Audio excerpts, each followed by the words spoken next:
who the salad chef is, yes, I'm gonna drop that early on, so people know what time it is. So yeah. Okay. Well, like I said, my name is Cumin. I'm an entrepreneur, and as an entrepreneur, you come up, you try this and this and that, and eventually you find your one product. Exactly. Your one product.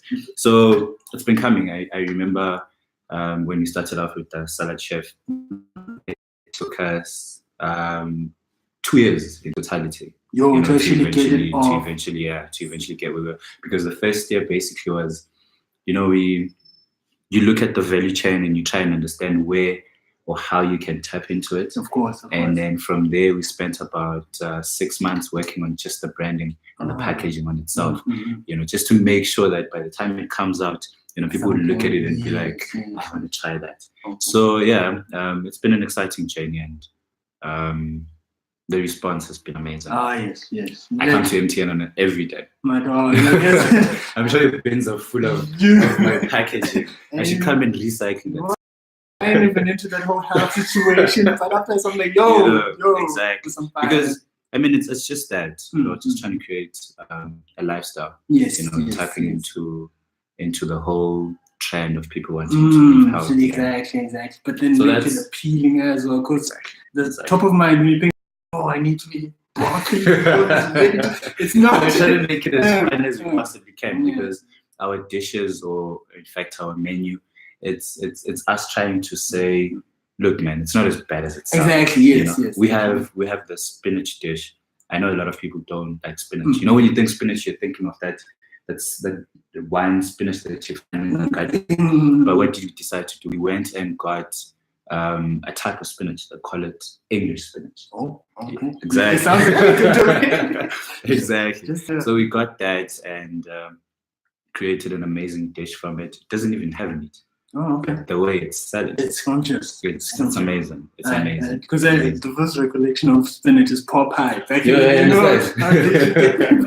the idea was for us to try and make it as cool as we possibly could, and just create a whole lifestyle from it. People eat healthy without knowing that they're exactly. healthy. It's actually. I like what you highlighted on. 2 years before you actually realize that, because I feel like there's always a disconnect between overcoming fear and actually doing due diligence before you jump into it. Because people are always like, I need to start, but don't start it unless it's fully cooked. So again, it comes off in the packaging, like you mentioned. Throughout the journey, basically, who is it? A team, like a squad, like a group of people that you've been doing it with, or it's just you as a salad chef just bang out those? Over the past couple of months, I've actually gone to assemble a very great team. I'm talking about guys that actually prepare, and then there's the creative side of everything, of which I direct, and then there's people that also help us with the smaller stuff, the stuff that we take for granted. The ones that look out for our premises. They make sure where we prepare the food is actually quite clean. Delivery guy, So those are basically the team that I have gone to assemble over the past couple of months. Because I think also, again, my entire entrepreneurial journey has gotten me to create a network of people. For example, I haven't hired a designer, but I have I can actually go to just that. You have a designer, you have someone that's going to look out for the books and the marketing and all of those things, and then eventually it comes together and it becomes one without you knowing you have a squad. I mentioned like that as well. It goes back to the whole movement that you're actually moving into, the whole industry 4.0 and the likes of tech having an impact. It's going back to how can I put it? Barter trade to a certain degree. Like you have a skill set. What skill set do you have? Like we just mesh together and you come up with an becomes one concept. True. We'll move away from the food. We're coming back. The whole beard situation, because I'm trying to get my own situation going as well. So, what was the story behind that? One amazing person once said, some of the best business ideas business concepts come out from your own frustrations. Yes. So I have a good beard naturally, if I may say so myself. But what happened was I wasn't really trying to grow one, but there was a time where I was away for a while. I was traveling to Japan. So now I couldn't access barber, services.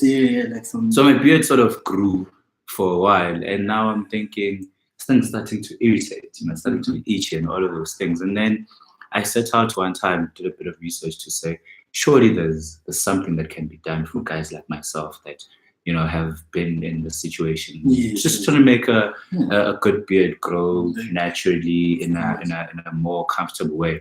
And then bam, I came up with a concept of grooming products. Did a bit of research on that. I remember I had to travel to Joburg. Already the trend was there. People were starting to buy into the whole idea of actually grooming the beard. And it was a whole thing. It was a whole thing because it was an expo, not necessarily focused on the beard, but it was focused on a wide range of cosmetic products. I get there, I linked up with these guys, and they said they were from Cape Town, and they're like, we do this thing, and we're looking at expanding throughout the southern region. I was like, I'm your guy. So that's how it started out, and then we brought it into the country. Guys were very excited about it, I must say. It's thriving because if you notice, everyone wants a beard. They want to know to grow it. Like I said, I'm trying to connect this whole situation.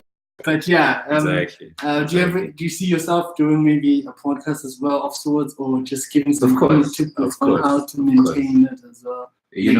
This being a trend and our exposure with a couple of festivals that we've attended to. I mean, we did quite a while last year. We did so many last year. And we've gotten to realize that more than just selling the product, you need to educate people. Exactly. So the idea of a podcast would be amazing. It would help. Like, for instance, I want to know how to get this thing connected, how to grow and maintain it. It doesn't have that. Because it's a skill, it's actually an art. It's like makeup. Not everyone can do it. Everyone wants it, but not everyone can do it. So maybe I think it's about time to just create a YouTube channel on how to talk to people of making sure that they groom their beards perfectly. So you be the man behind. Okay, no, I'm not I can't. But good channel. You mentioned a couple of festivals that you've done. Name 3 that have actually stood out in the past year. I remember those groups as well. That one was actually our highlight. That one was our highlight. Hit the people up with the experience as well. What was the feedback from the people as well? What were your learnings as well from that whole the different translators? Luigi was actually the biggest that we did for last year. We did, however, participate in a number of other smaller events, if I may call it that. We did Funtown. Funtown was amazing. We did the Mega Sound Picnic. That was also something else. And then, but highlighting last year, I'd say Luigi sort of stood out. Luigi really stood out because you got to see people from different races wanting to grow their beards, and trying out the product. And it was good because already people got to understand the whole trend behind it. And then when they get there, they find the product, they're like, this is in Swaziland, this is amazing. And then we had quite a lot of positive feedback. Saved as well. It was incredible. And this was the different festival. This was focusing on the whole grooming project as well. The Salad Chef hit the scene. At that time, no. The Salad Chef, we started out in November. And then our coming out party for the Salad Chef was the F&B Smooth Fest. Stick with me, man. Stick with me. This is how we're going. So last year was it was a good year. That's what's up. And a quick one. As an entrepreneur, what are the top 3 things you should do starting? We've got a lot of people like I have elders like 2 YouTubers being an entrepreneur, like now is being a rock star to a certain degree. Like, people at some point are just saying as rappers. Now it's like, if you're an entrepreneur, you're doing it. Every other person is an entrepreneur. What advice would you give the people, like, as I'm starting out? What should I have in mind? What should I expect? And how should I be practical about this whole situation? For instance, should I then just leave a 9 to 5, for instance, and then go out? Yeah, like top three. Top three. You know, the one thing that I can say now, you should know your story. You should really know your story. And I think you actually lived out that with the whole 2 years. I mean, you should really know your story. Because there's a lot that goes into starting out a business. You know, you should really know your story, guys, because you need to understand the product and you need to understand the market and create a linkage between the two. Because what's the whole point of creating a product that me and you are not going to be excited about? Exactly. Because the whole idea about a product is that markets will tell you right now, the one thing that they tap into to ensure sales is your emotions. So you need to get into that. You need to get into someone's emotion and actually get them excited about something. Because I'll give you an example about the salad chef. I don't think there's anyone, unless you're vegan, that would want to eat a salad from Monday to Sunday. Yeah, true. That's what I'm saying. Like that we want to be healthy, but then when you think health is So the whole idea now is to create this excitement, you know, tap into someone's emotion to say, I actually want to have this thing Monday, Tuesday, Wednesday, Thursday, Friday. Because it's a different experience with my taste buds. You know, there's just something about this thing that I'm having. So I think that's it. You need to really give it to your all when it comes to the idea generation part of the product development cycle or that phase. You know, you need to really work on that. And that actually gives a great insight or introspective of what it is you're doing, and you're more practical the moment you actually understand. Because there are many great ideas. Definitely. In fact, I tell you, everything's been invented.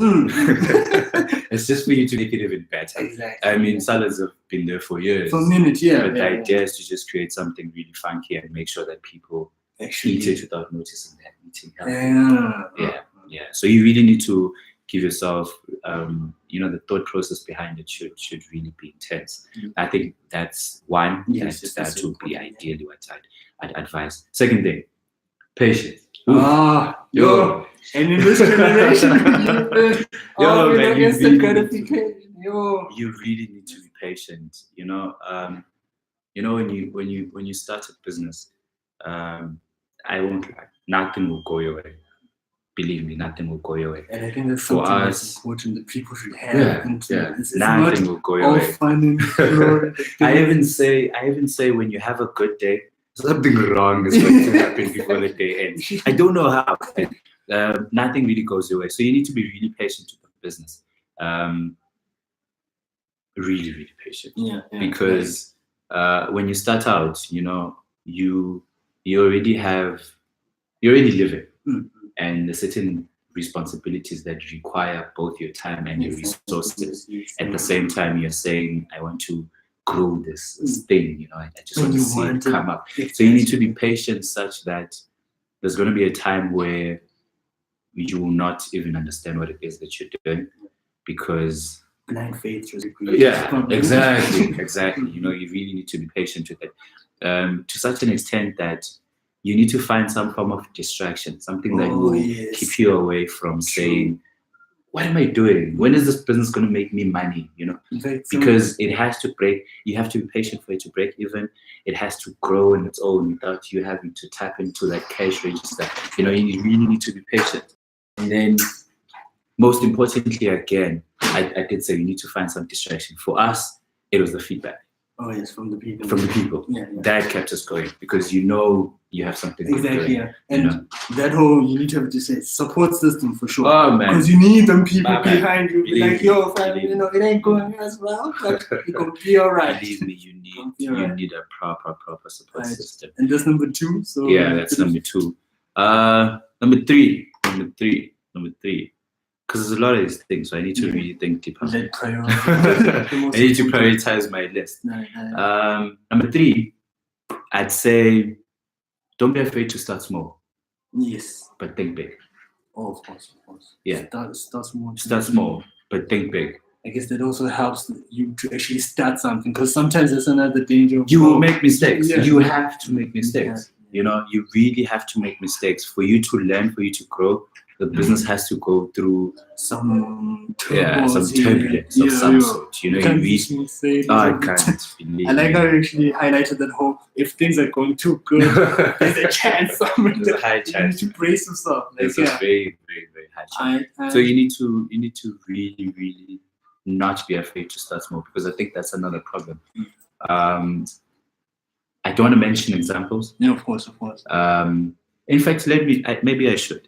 You know, I did a project recently. It was called the Graduates Enterprise Program. It was basically a project where the government was trying to assist the youth that are out of school, especially tertiary, to say, bring your business ideas, we're going to fund you. And some of the things that I got to pick out from that whole group, that initial group, was that people want to start big. Yeah. People want to start big. You hear of someone say, I want you guys to fund me. I've never been in business before. I'm just a newbie from tertiary, and I want you guys to give me 2 million to go and buy a farm, so that I can be able to rear cattle or do dairy and do all of those things.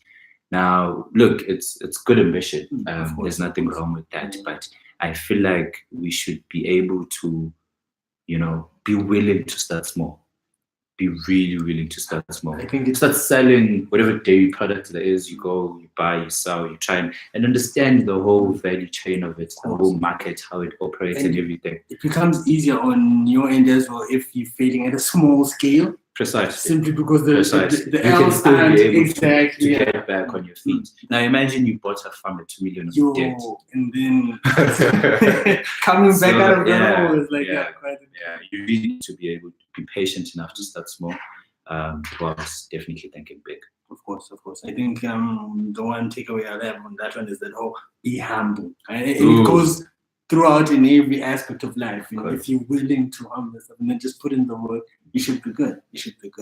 Right. And in your case, do you always know that, you know what, this whole entrepreneurship route is the one I'm taking by all means? Or it was a situation where you're like, you know, let me down. If it's something actually really yeah. And then, the brutal truth is that entrepreneurship it's either you have it or you don't. Yes. It's either you have it or you don't. Yes. You can sing. It is what it is.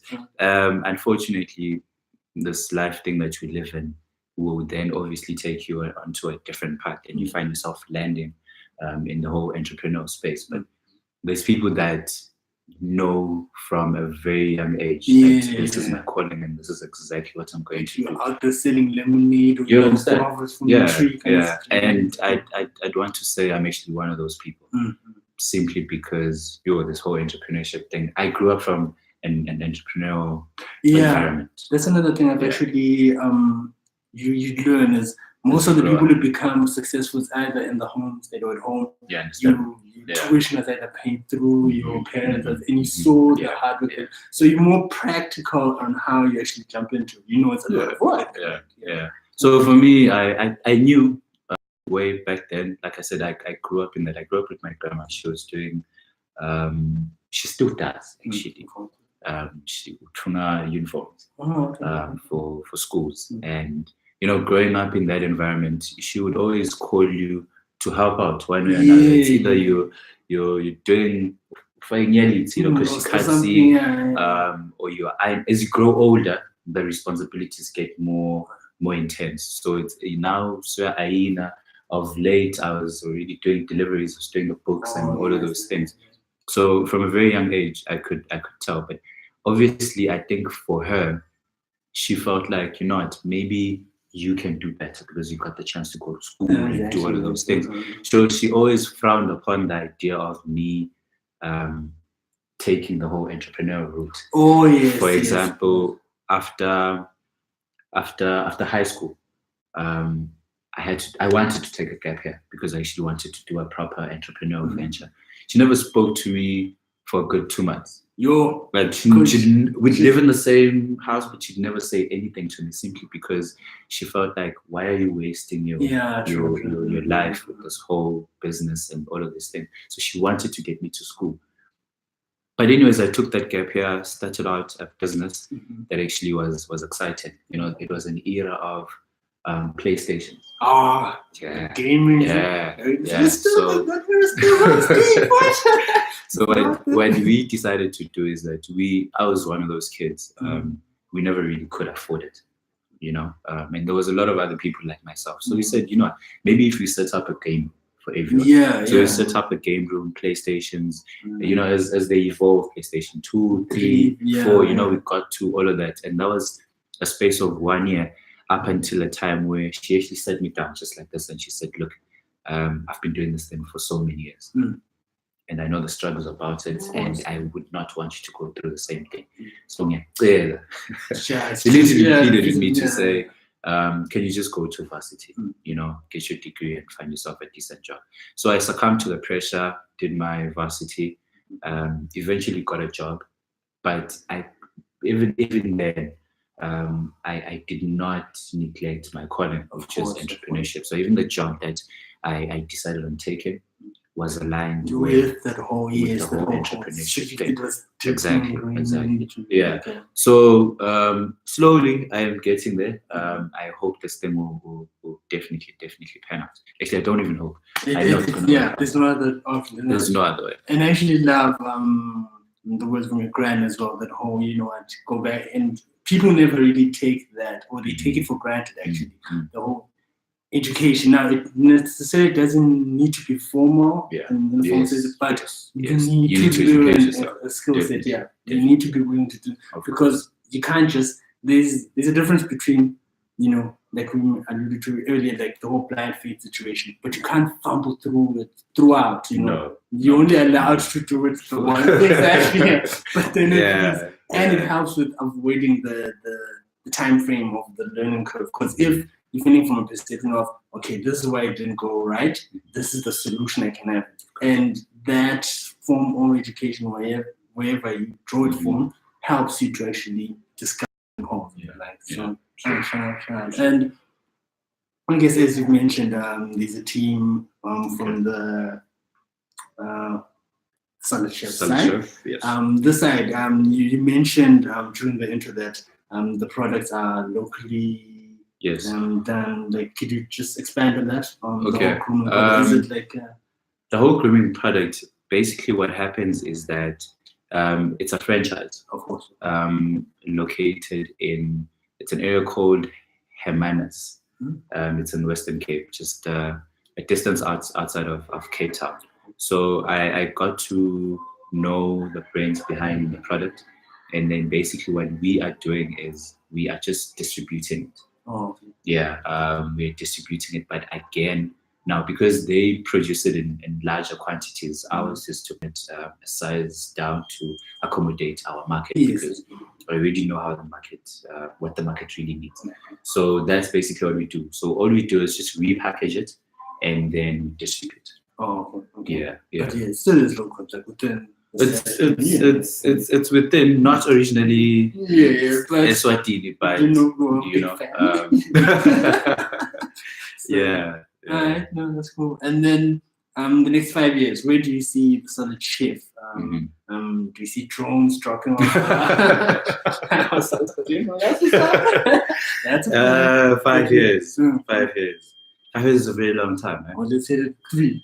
My favorite number. 5 years is a very long time. But I was going to do 5 years. Right, so 5 years, I see the Solid Chef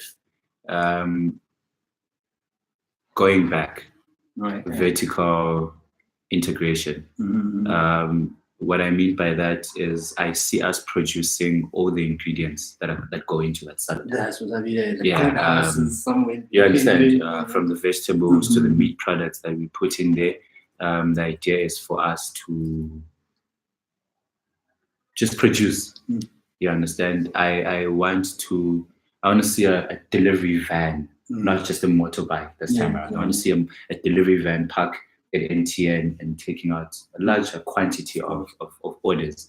I want to see a horse and trailer truck. Oh yeah. From the farm down wherever the farm is going to be located, coming into town, selling the product to whoever. Obviously, there's going to be a shop. You just come, you just sit down, lounge like this, you just enjoy your salad in peace, and still be able to work and do whatever it is that you'd want to be doing. So it actually goes fast saying to picking hair as well. That's short term. That's short term. Wow, that's short term. Give it a year or two. Love for the brand. Give it a year or two. Definitely. That's it. We've got a question from CPC here. Okay. He's like, shout out to Mr. Salad Shift. I didn't know the brand is owned by such a handsome guy. Hides. So is this people. Clearly. He hides. And then the tagline, salads and everything in between. Is he part of the everything in between? As in the package thing, law. Are we going to tackle this? That's not exactly the idea behind it, but look, we give what the customer needs. What the customer wants, the customer gets. All right. As I bang out this one, I wanted to find out, okay, throughout the journey as well, what have been, I guess, if you can drill down to the whole hurdles, if any, what situations have you actually encountered whereby you've had to turn lemons into lemonade kind of situation? Just a few, 2, 3, not that many. Patience. Oh, yes. Patience. Not just only on our side, but when you're in business, you obviously have different stakeholders. You need something from someone. You need to. Well, I can't say what it is exactly, but there's a lot of things that go into you setting up your business, and you need other people. It could be government, municipality, and there's a lot of patience that has to be exercised in all of those things. Yeah. So I think those were some of the hurdles. Again, coming up with the final product needed a lot of trial and error from our end. Especially because we already knew what it is that we wanted, and unfortunately our kingdom may not produce all of it. For example, our packaging, we had to try and find other ways or other ideas on how best we can come up with the right packaging. So yeah, I think it could be that for now, but again, the journey continues. I'm sure we'll meet up with other hurdles where we turn lemons into lemonade. And I like the whole part you highlighted on the whole patience situation, because sometimes the issue is always, at which point do you actually say, okay, this is a moment where I need to be patient, or it's a moment where I need to throw in the towel if need be for this particular period in this I guess journey per se. You don't struggle with that whole decision. Of course. I think that's where the intelligence comes in. Exactly. Yes. That's where the intelligence comes in. Is this me giving up or I think that's where the intelligence comes in, because successful entrepreneurs will tell you there are ventures that you're going to start and you just need to let them go. And it's not you failing in any way. It's you being practical. You just have to be intelligent enough to see that this is not going to work. Let me just focus on other things. So you're right. I think the whole intelligence, emotional intelligence as well. Oh yes. Because you deal with people. So you need to be a bigger man. You need to be the bigger man. And I guess that's something people never really pay enough attention. And like you mentioned, the whole, you want a situation to tap into people's emotions, so that from Monday to Friday, having a salad in different. I think another thing that it's not really a hurdle, but it's something that we've been strongly working on. We deal with food. And we deal with people's stomachs. Yes. And we do deliveries. So now I understand the link between food and time. I'm going to order my food. I am hungry and I need it to be on time. So that is that's one of the key things when it comes to customer service delivery. You know, we really try and work hard on it because it's something really big. It's something really big, but I can assure you, the salad chef is on top of things. Almost there. Time definitely when we say we're going to deliver to you at 1. Yes, there's going to be hurdles, traffic, weather. But we do try. We definitely do try. We do try. And I can attest to that. So that shout out. I'm not biased in mine, you know. Thank you. Another thing, we'll move away from the whole entrepreneurship for a minute now. Okay. You know, Game of Thrones coming up. Yeah. You know. Oh yes. Top 3 favorite shows. Top of that. Or before we actually delve into that, what does the salad chef do on a typical weekend? How do you unwind, get those creative juices flowing, basically?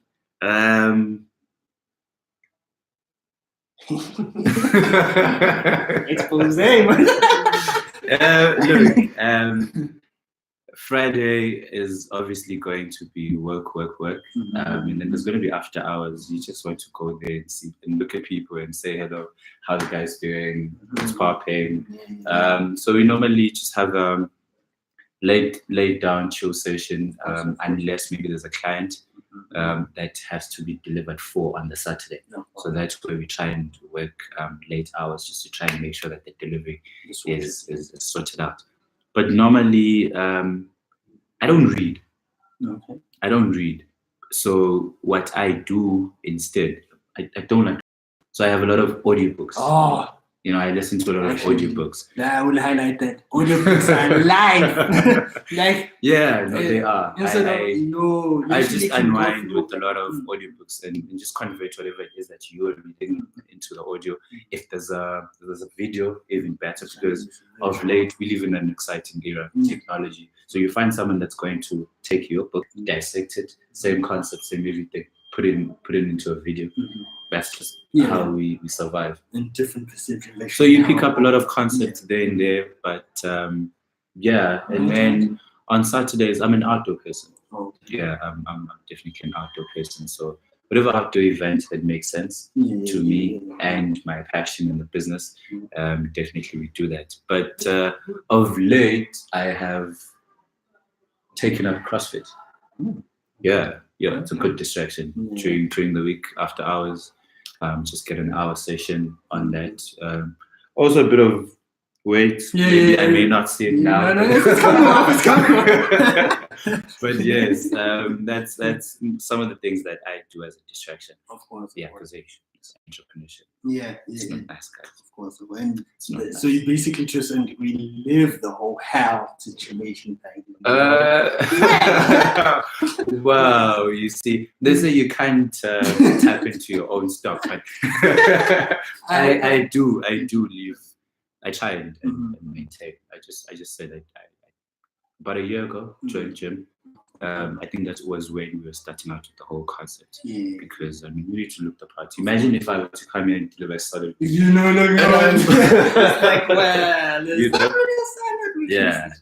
So I think those are some of the things that I get feedback from. You know, you go to these corporate offices and this guy is looking at you and he's like, it's like a salad.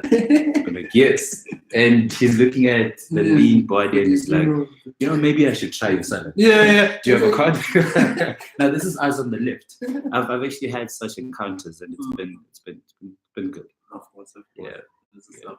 Going back now to the whole Game of Thrones situation. Yes. Top 3 series or shows that you want?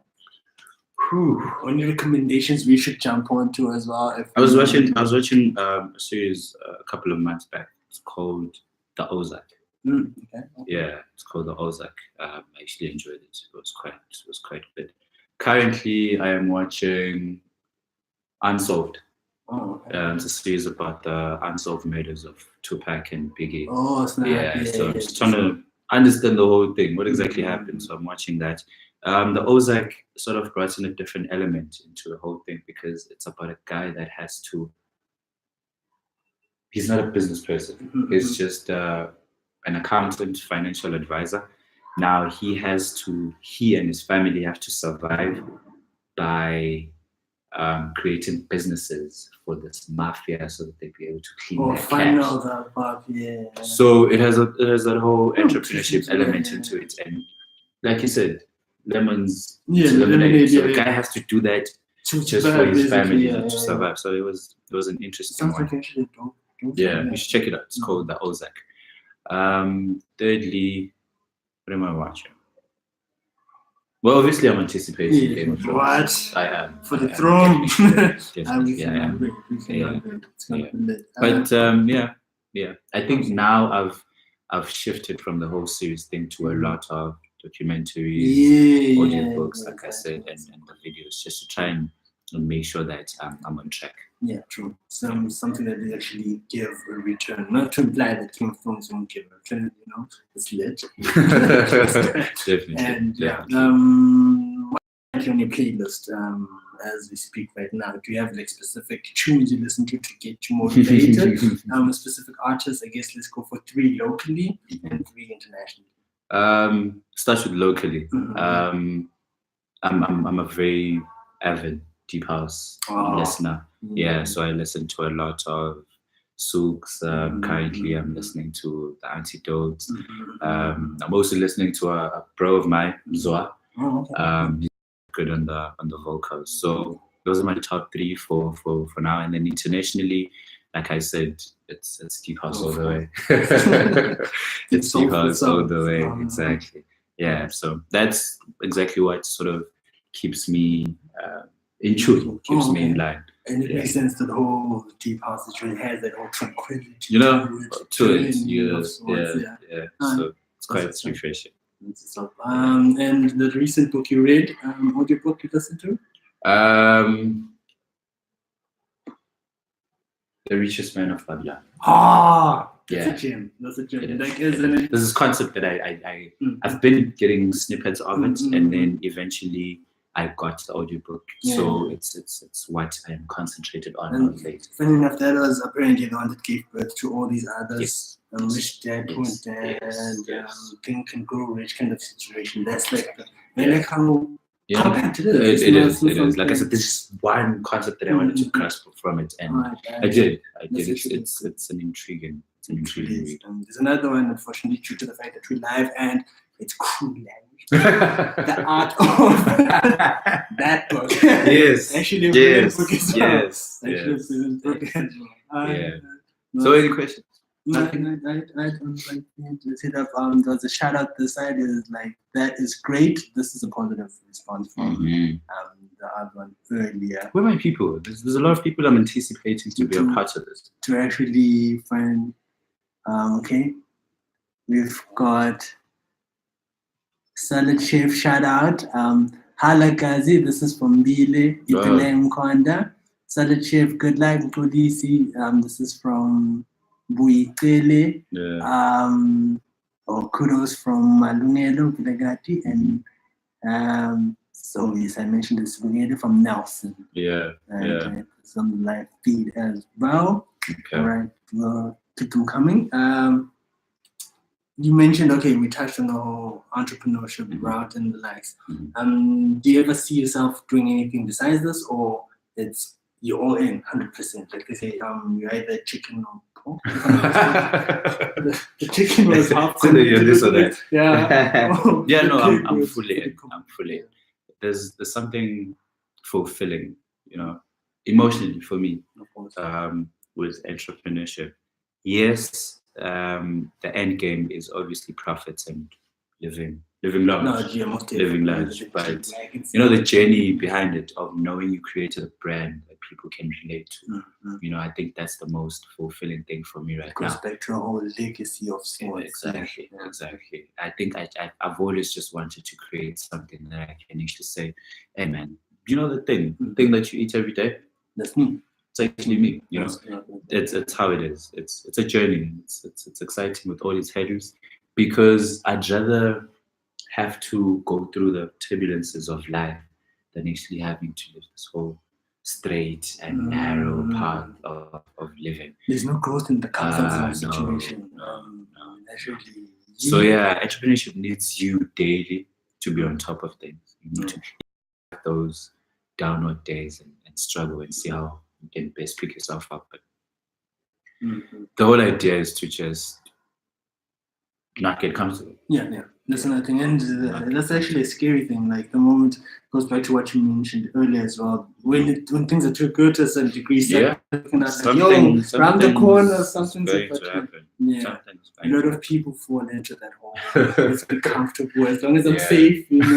I'm good. That's true. It turns out that you end up not living in potential, which is actually kind of crazy. And this year, what are the plans for this year? Yes,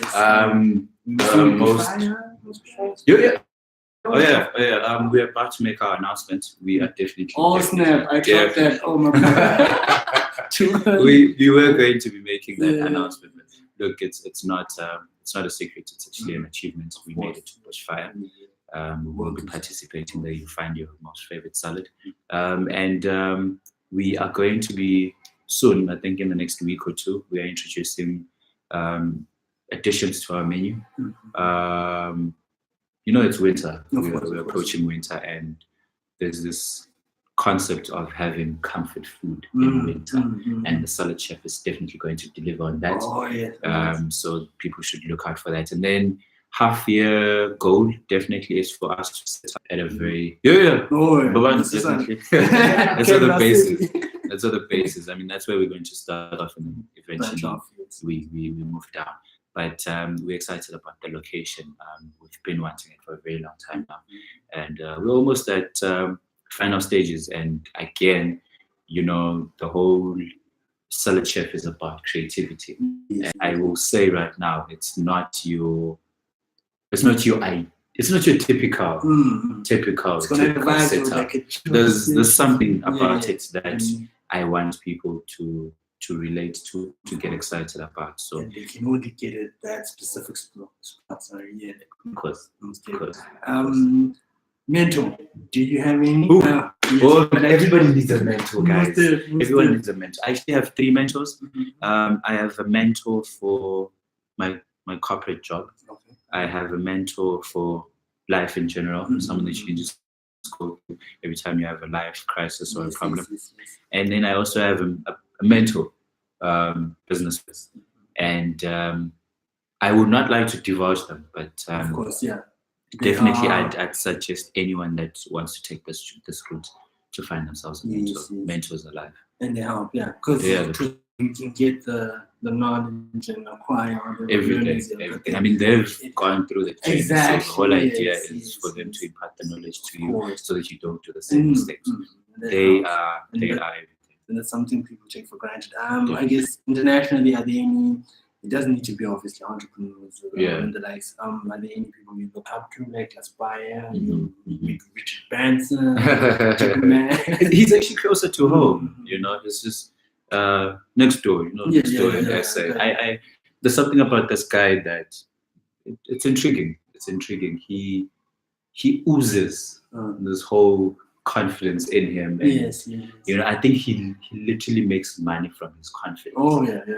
So comes into a room kind of situation. I mean, he's really, and some of the things, we notice. I pay attention to some of the stuff that he does, and you could see, some of the trends are almost similar to what I have gone. For example, do I have to say the name now, or I finish my story? And let's hit the story. And guess what he chose? Gym. So he decided to transform his body. Okay. Yeah, and he got into gym. Now that's Fusi. He's an intriguing guy. I really aspire to someday. For a second there, I delved into Spoo. Look, I love Spoo's energy. I love the whole hustling spirit. Even though it can get carried away. I saw some clip. I am not judging. But my man was talking about how he's been into an LA gym without. I was about to quote the same thing. I love his spirit. Because the nice thing about these guys is you look at their situations and you look at yours, and you sort of relate better, because we all are almost in the same environment. And it actually helps with our connection. It's not something that's too far-fetched. And, it's in the practice, okay.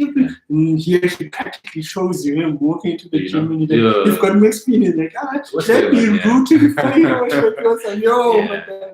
And like Sbu, he started a lot of product and he's created a brand. He's done. So those are some of the guys that you need to follow and see how they did their stuff. This journey is actually very interesting. As you get closer to the whole winding it down as well, especially youth, as we move through this entire journey and this transition to these different eras. So you're already in it. We're in the digital era right now. We've been dealing with a period where a lot of people are kind of depressed in their lives. Too many rates of people dealing with depression. How would you advise you to actually approach this whole era of sorts? Your social medias, your digital, and the lifestyle. There's this pressure to live up to a certain lifestyle. What few words would you give them? Like, you know what? Like you mentioned, patience. It may not feel like it right now, but it pans out. And just go through the motion and love. No, you're absolutely right. It's one of the topics that I'm actually passionate about. I do go out and give talks every now and then, especially on entrepreneurship. And there's no day I finish my talk without talking to the issue of depression, simply because it's closer to home. It touches to me. In as much as last year was a good year for me, entrepreneur-wise, I was unfortunate. I lost 2 close friends from suicide. So now that brings it to a total of 3. So in the past 2 years, I've actually lost 3 guys, and those were like literally my best friends. And every day you wake up, and because they were very close to me, you get a bit of some shivers to say, whatever got to them could potentially get to me, but because of the focus and I wouldn't say intelligence, I wouldn't say that, but I've tried to sort of correct, because there was a time where I had to analyze and understand what it is that happened. And obviously I did come up with a lot of things. Life has a lot of pressures and we all need distraction. You need to sometimes have you need to have that an outlet, that happy sweet spot of yours daily, a place where you just go there and you're all happy for it could be an hour, it could be 2. And for me, I did find it. It's gym, actually. Of course. You sweat out all of those. Exactly. If there's one thing I can advise the youth about, is be patient. And sometimes you need to start afresh. So don't be afraid, or don't feel bad about yourself when you have to regress, so that you can progress. Of course. I went through such an incident where I had decided to quit my job because I wanted to do entrepreneurship, and it didn't really pan out. I was away for a year, and a lot happens in a year.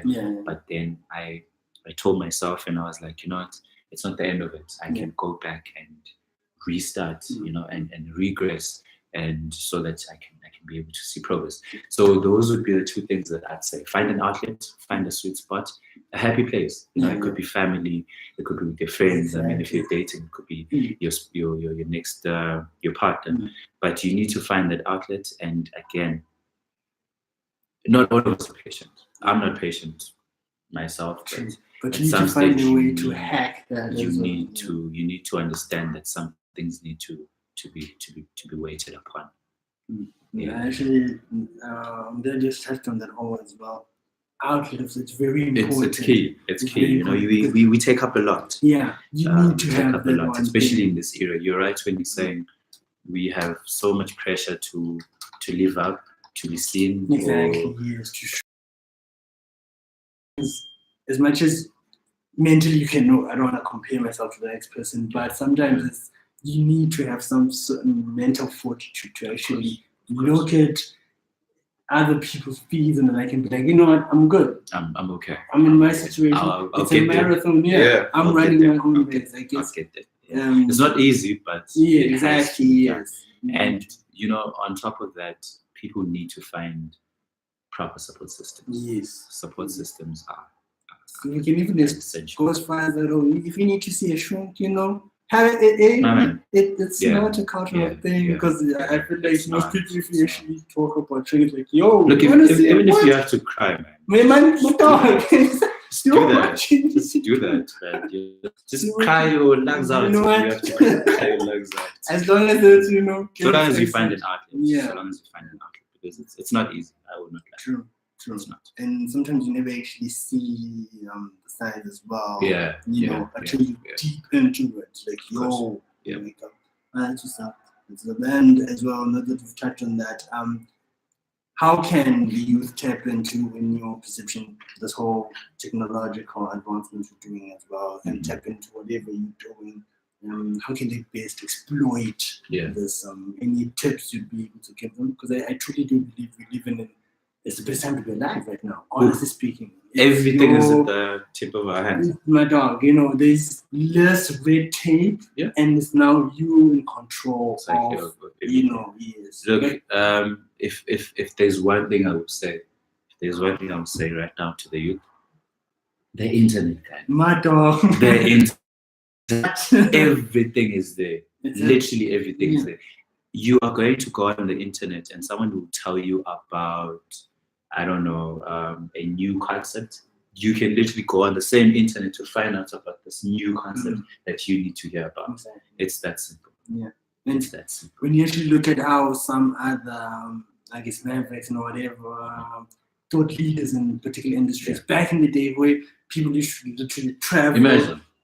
From far away to get a skill set. Now it's literally it's here. Yeah, it's here. The type of you can get from different sources. So we need to make the internet our, not even our best friend. I don't even know what to call it. Lifeline to a certain degree, yeah. Of course. Right, and then yes, there'll be advice. And then last but not least, I'm a young lad or young girl. Straight out of high school.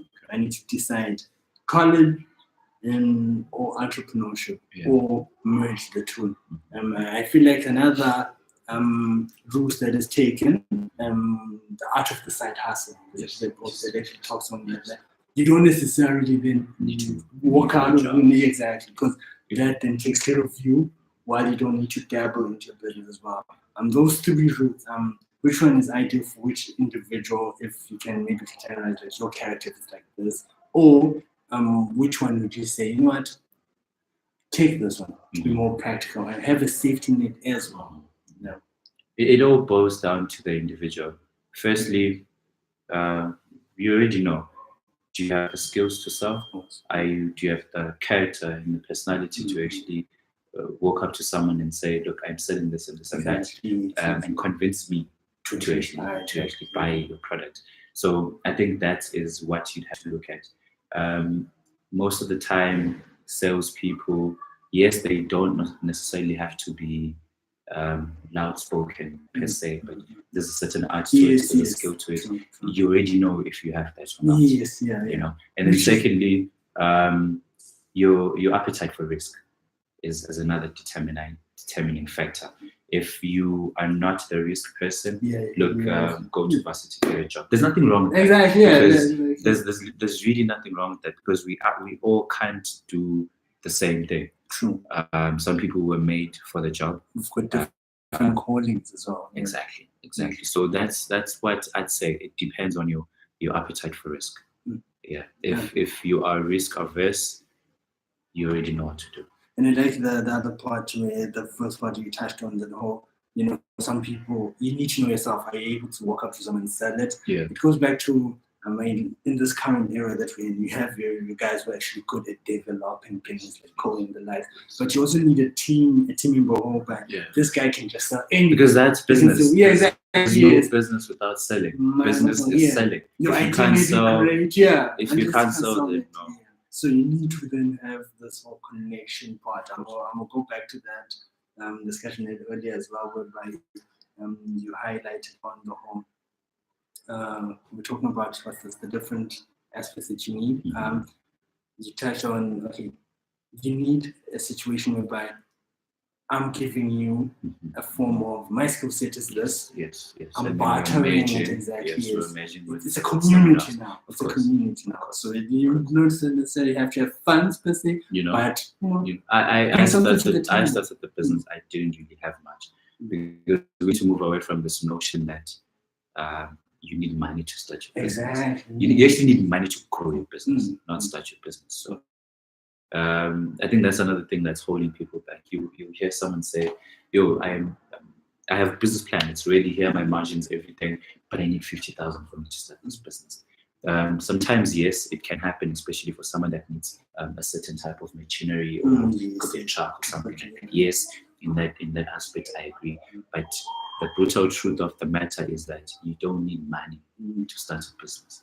And we now live. It sounds better if you come with a prototype. Like, yo, this is what I've done with. It's easy for me to understand. Exactly. It's easy for me to buy into the whole concept. So yes, you need money to business, not start it. Right.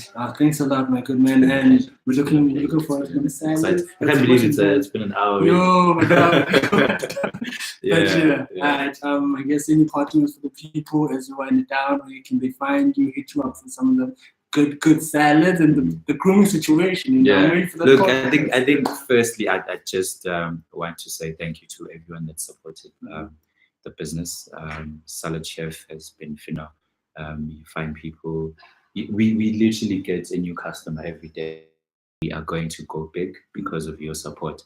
And the gents doing the big grooming.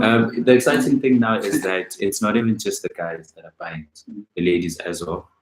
Not for themselves. No, of course. Not for themselves, but obviously for whoever is special, I get people that are buying for their dads, husbands, boyfriends.